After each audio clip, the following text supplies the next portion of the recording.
Is it working? Hi, everybody. Can you hear me okay? Sound check. Good? Well, yeah, so I did do some play-by-play for the Texas Rangers in Spanish broadcasts, actually. It lasted about a week, and I figured out that probably wasn't for me, but I did get a chance to meet A-Rod and Pudge Rodriguez and Rafael Palmeiro and a bunch of other athletes while I was there, so it was actually a really good experience. Taught me a lot. Well, thank you very much. So first, Liz, great job. Can we give it up for Liz for doing such a good job as an MC? And we've had a great round of speakers already thus far, and we've been able to sort of exercise our minds a little bit with some thought-provoking discussion today. And as Liz mentioned, now we want to focus on our scholars. As part of the foundation, we want to contribute to the push-up mentality that we continue to carry as part of HITEC. And so what better way than to be able to share the stories from the scholars themselves in the lives that we're impacting as a community of HITEC leaders. And so when they asked me to be a part of this discussion, they said, we want the HITEC scholars to be able to share their story and what they're doing. And so they asked to see if I would want to be a part of the panel. And for many of you that may know me, I'm a bit of a storyteller.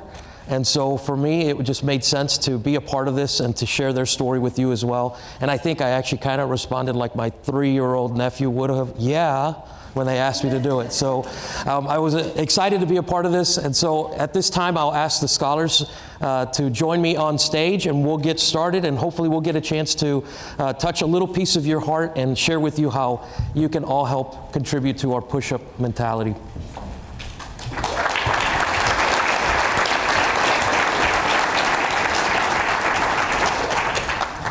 Thank you for joining us. Thank you, Juan. Thank you, Isabel and Jimena. So I think what we'll start with is I'm going to give them a chance to introduce themselves, maybe share with them, give them your name, give them what part of what you're studying, what university, and then also tell them what part of the world your family hails from. How about that? Maybe we'll start with you. Yep. Soy Jimena, and I study Information System and Technology at the George Washington University. I was born in Peru, and we moved here in 2001. And I am a rising senior and look forward to graduating next year. Good. Juan? My family is from El Salvador. I was born in El Salvador as well. We moved when I was 13 years old. And I am a freshman at Virginia Tech, and I'm majoring in computer science.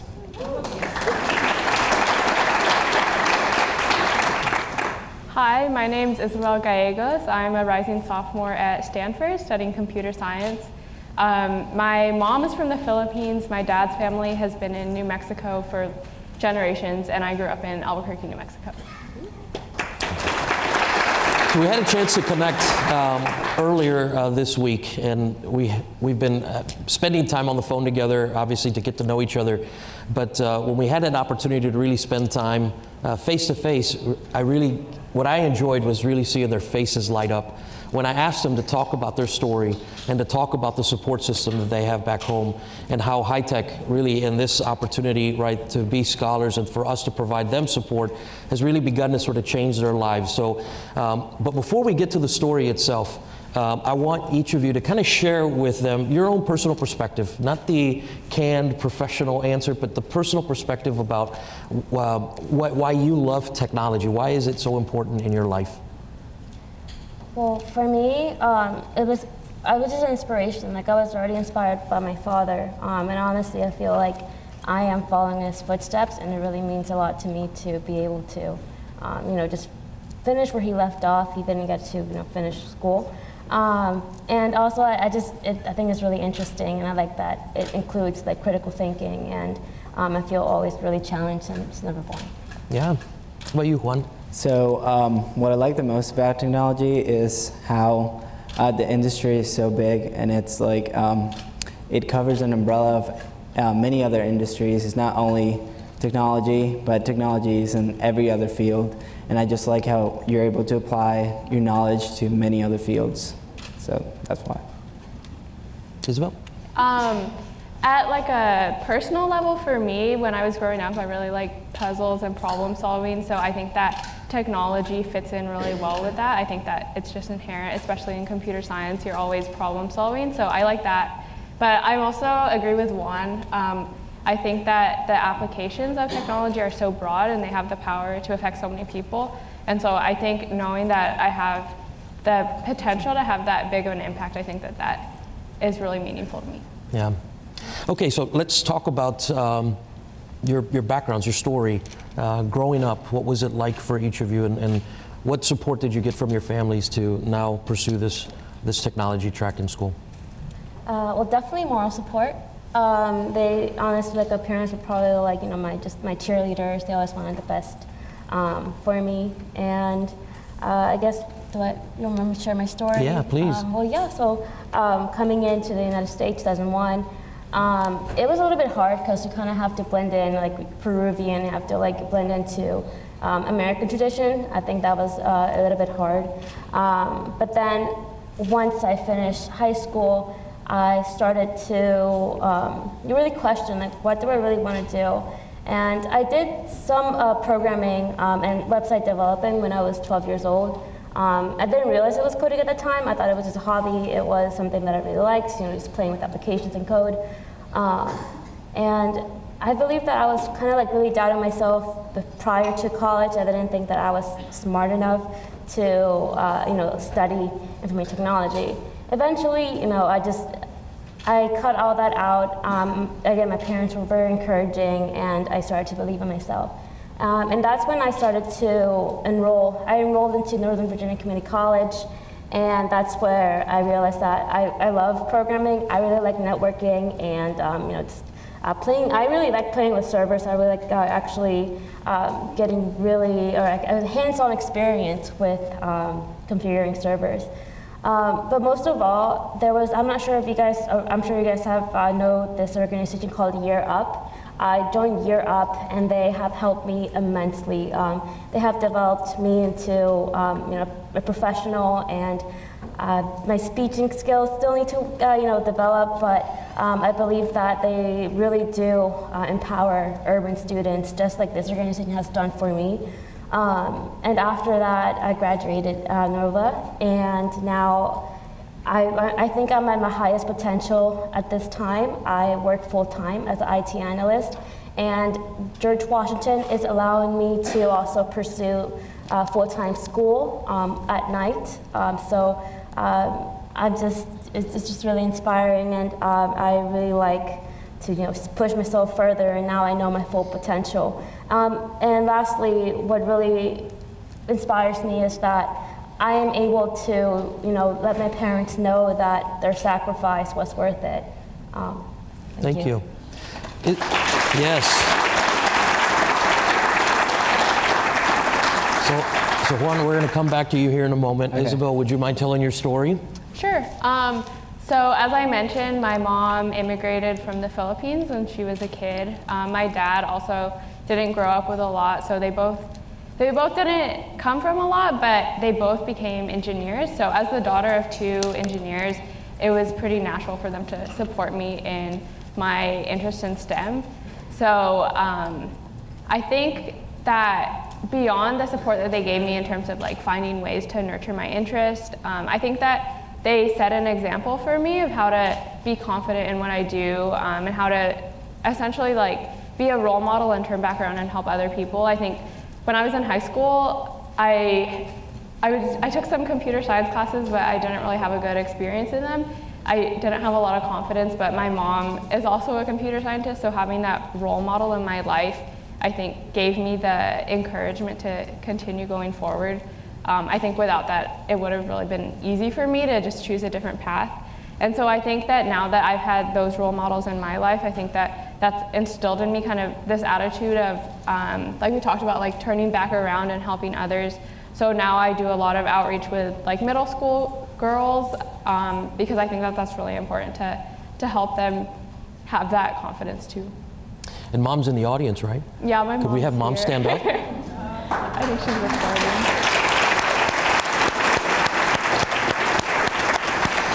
So when we had the opportunity to connect and they shared their stories, as I mentioned, their faces lit up, right? And so Juan, I'm going to have you tell your story too. And I if I could share, I really saw a lot of emotion with Juan too when he shared his story. And so talk about not only just the story itself, but talk about where you sort of draw from your sense of motivation and your sense of inspiration to sort of pursue your dreams, like Isabel and Jimena have mentioned too.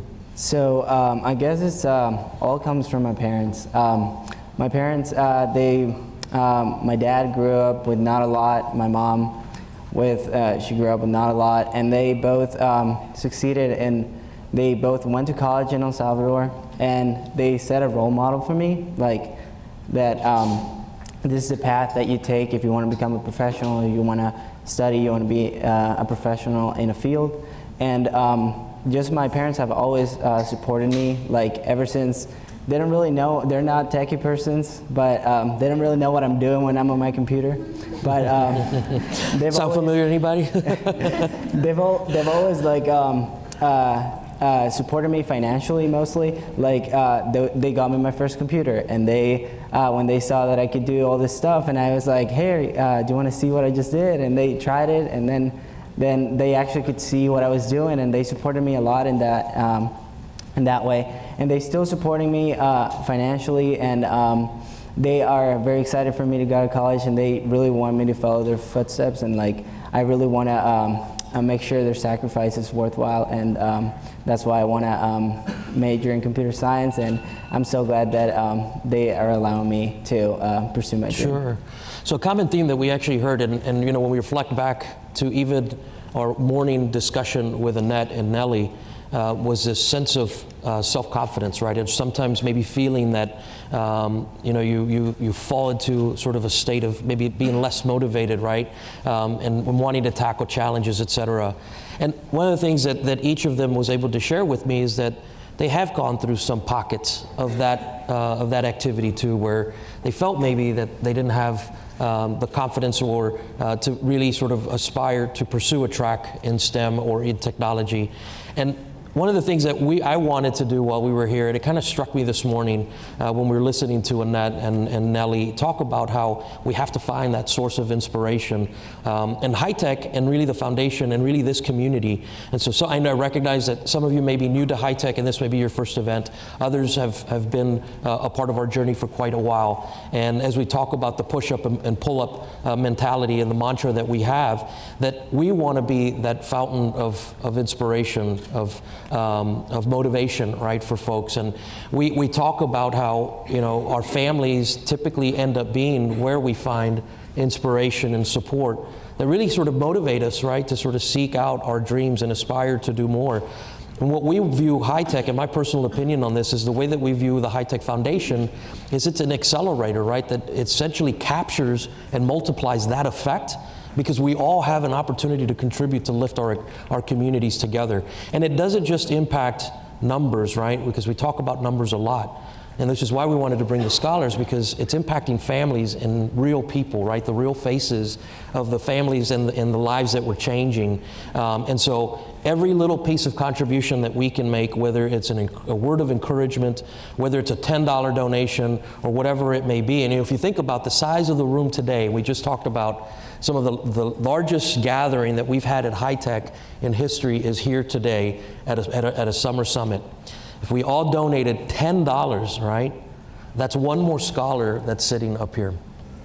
That little change can make a big difference and create these ripple effects, which is what we stand for as a HITEC community, right? And so we want to be able to share that. But one thing that I want to give them today that we can all give is I want them to walk away with a sense of encouragement, of inspiration. And so whenever they feel like I'm starting to fall into maybe a less confident feeling, right, that they can think about this moment. So if you would indulge me, I'm going to have you just show a round of support, a loud, strong clap support, so that they remember what this is like.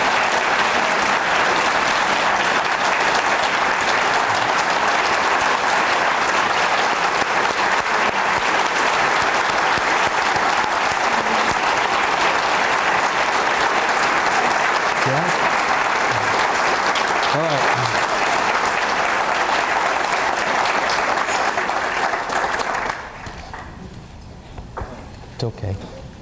It's okay. It's okay. It's okay. Thank you. It's okay. So, Isabel, tell me what that means to you.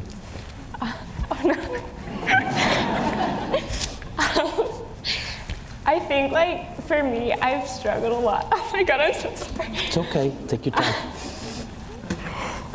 So, like, I've struggled a lot with my confidence in STEM. I think it's really easy for me to see the value in other people's work, and it's really easy for me to just, like, downgrade my own work or, like, to tell myself that I'm not enough, I'm not good enough.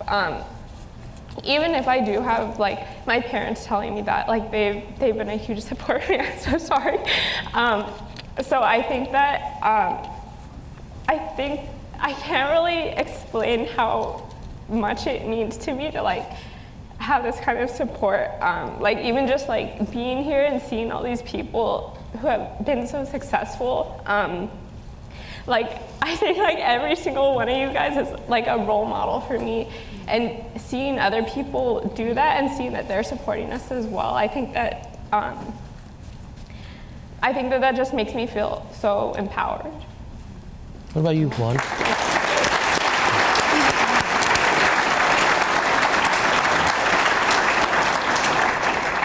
So I think it's really awesome and like really inspiring that all of you guys that really have like busy lives and you know, you're leading tech companies and are busy all the time, have to answer emails, that you are all here in supporting us, and that was a very warm round of applause, and it was very, very heartwarming, and thank you for that. Thank you, everyone. Thank you.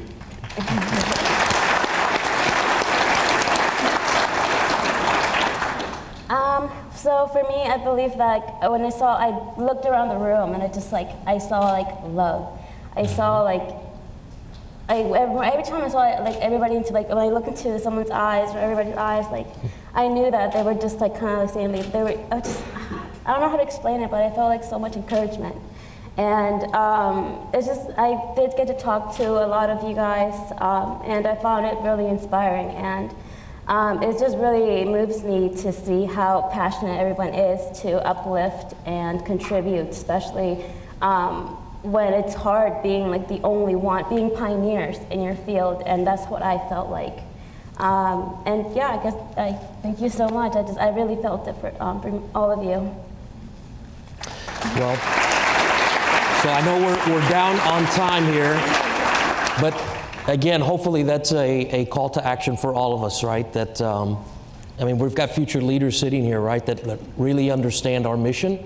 And I know we've got, plenty of leaders in the audience that obviously believe in you and that believe in each other and all of us. And this is what makes, I think, HITEC really a special organization and a special community. So thank you to the panelists, and enjoy the rest of the conference.